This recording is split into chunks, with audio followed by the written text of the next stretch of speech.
So what is up mga ka-tech shop, no? For today's video mga tech shop, we have here a Samsung A32.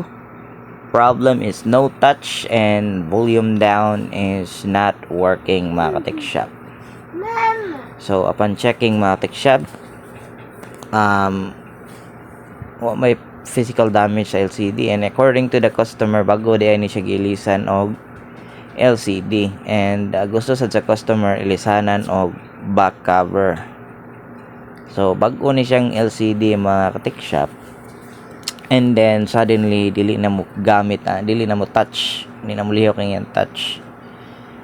So sa mga Samsung mga tech shop, basta bago na siya gilisan LCD, nagid siya kanang tendency nga mo hang up no ang yan touch.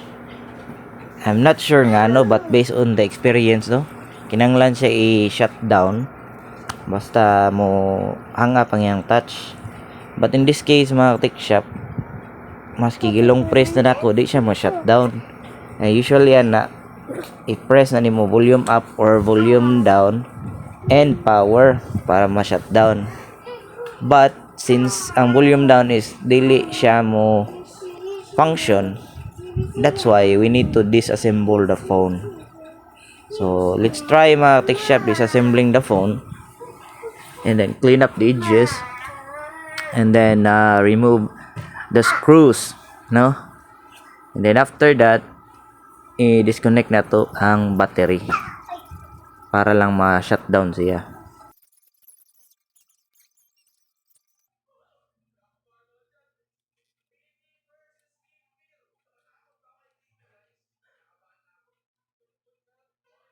So let's remove the middle frame mga ka-tech shop, no? And if you're interested on the tools that I've been using in my repairs, just check the tag items on this video, and you should be able to order the tools. Alright, let's go.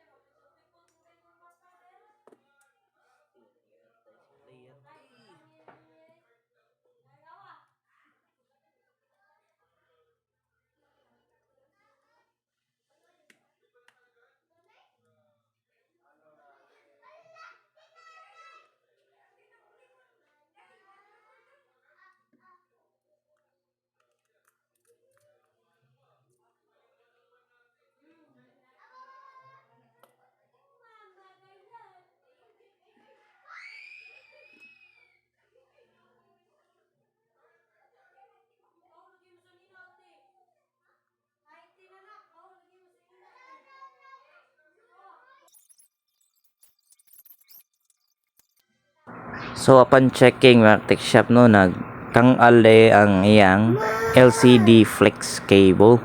So we need to secure it. Before that, let's remove the battery and reattach it again, and then let's test the touch issue. So usually it will fix the touch issue, but in this case we need to make sure nga ang flex cable is properly secured, good, dapat intact na siya, kay nasa na siya chance nga madaot ang iyang touch functionality if di na nimo siya ma-properly og attach, and dapat din na siya maluhag-luhag kana siya nagkakangal mo na siya. So we'll need to secure it with a glue later mga tech shop.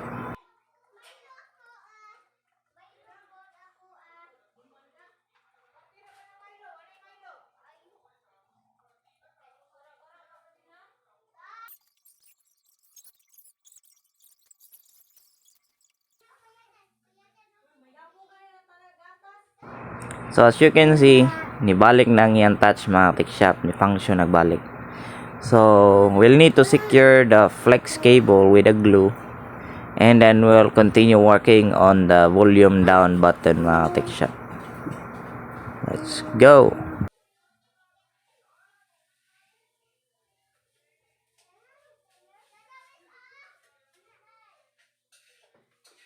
So if inani nga case mga tech shop, gikan naman ni siya gipayo sa lain nga shop, no? dapat unta gibalik ni nila dito sa kanang previous nga shop kay para ma-check nila balik. And I think wala naman siguro i-charge ani kay gika naman ni nila. And then wala naman sa gilisan nga pisa. But anyway, wa siguro sila magkasinabot mo tong ni try sila sa ato ang shop, mga tech shop. So here gi-secure na ko ang LCD flex cable kay para in kaso matagak siya dili siya ma-disconnect pa. So need na nato i-secure di adapita.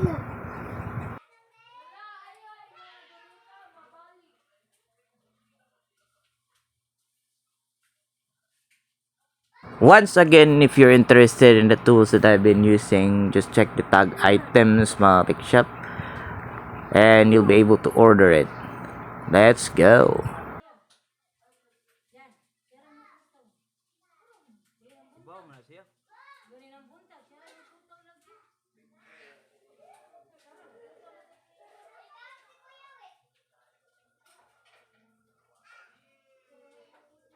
Dito semua matitik ko.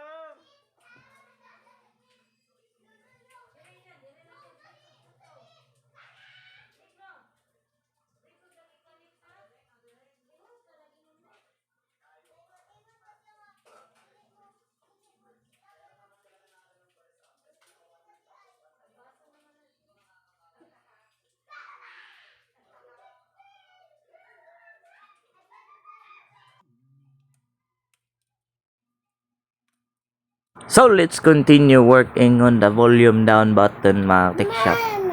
So here, let's check nganong di mo function ang volume down button. So let's remove the motherboard and do some physical inspection. So far so good lang iyang motherboard, and hasta ang iyang flex cable wala ra siya putol. So I don't see any damage on the flex cable. So let's try cleaning it with an alcohol and Q-tips, mga tech shop, no? And let's see if that's gonna help.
Alright, so let's do testing again, mga tech shop, just to make sure before we assemble the phone. So here, akong gi-on ang cellphone, ang Samsung A32. So hopefully it will function, it will work, the volume down, but let's see, we'll see if that's gonna work. And once again, if you're interested, and the tools that I've been using. Check the tag items on this video. Let's go.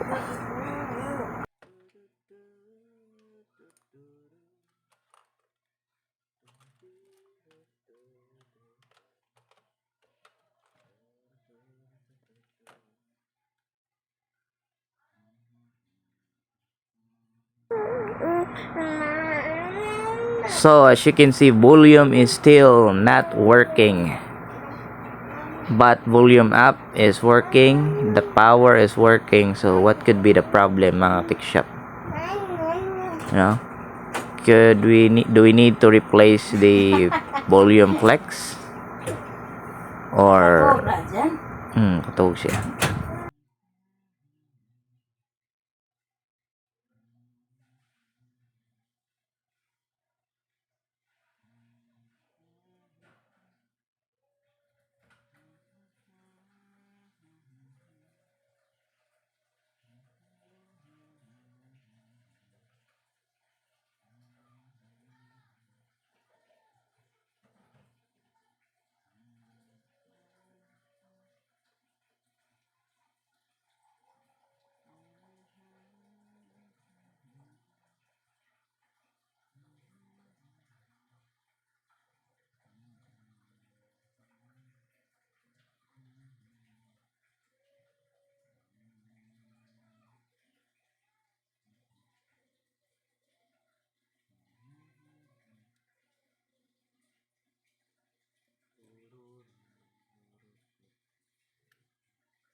So I'm testing the connection of the volume tech shop within the motherboard, and I noticed that the volume up and down are both working if we trigger it directly to the motherboard.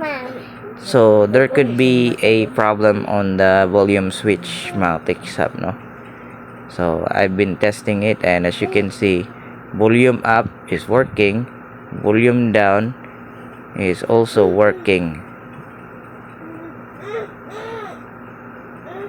So just check the video, mga tech shop, no? It's gonna move when I press the volume down within the motherboard.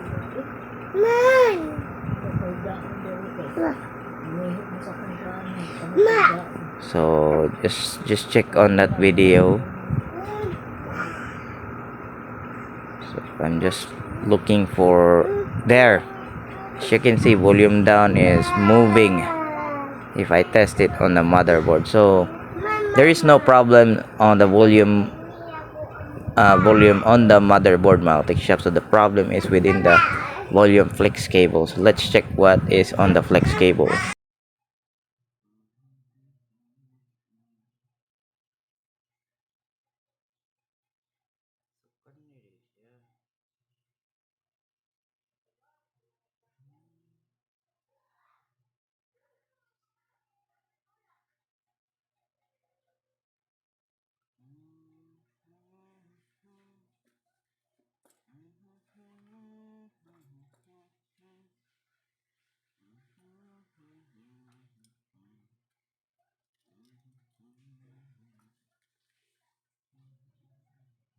So upon doing physical inspection again on the volume flex cable, mga tech shop, I noticed that there's a bend on the flex cable. So I had to flatten it, because if di na nimo siya i-flat, mga tech shop, di na tendency nga dili siya mo touch properly sa motherboard. So make sure to flatten it, no?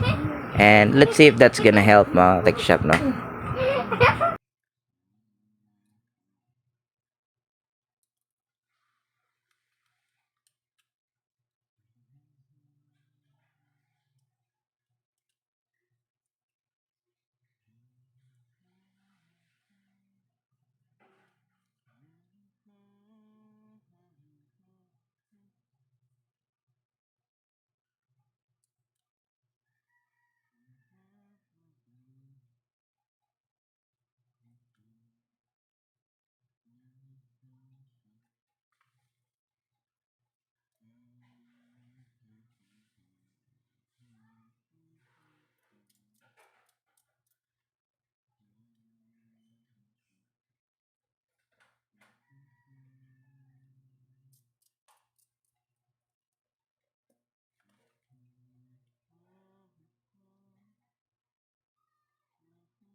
Alright, so let's do a test again mga tech shop, no? And as you can see, volume up and volume down is working and the power switch. So maura gito'y problem mga tech shop, dili siya flat ang iyang volume flex. So we'll need to flatten it para mo attach siya properly sa motherboard.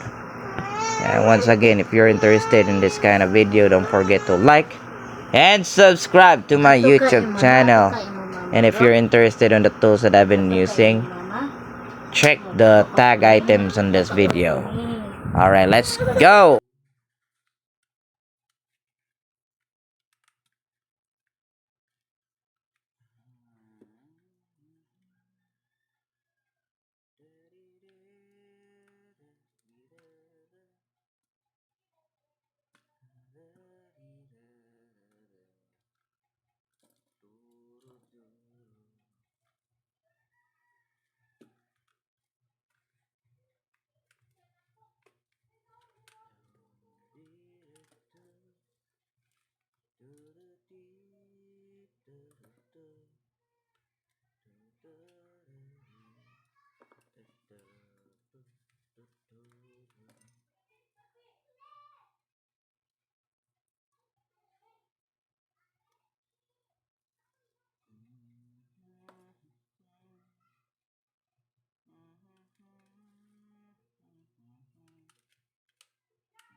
So, ang remaining issue ani mga tech shop is ang back cover. So, nag-order po ko sa back cover ani.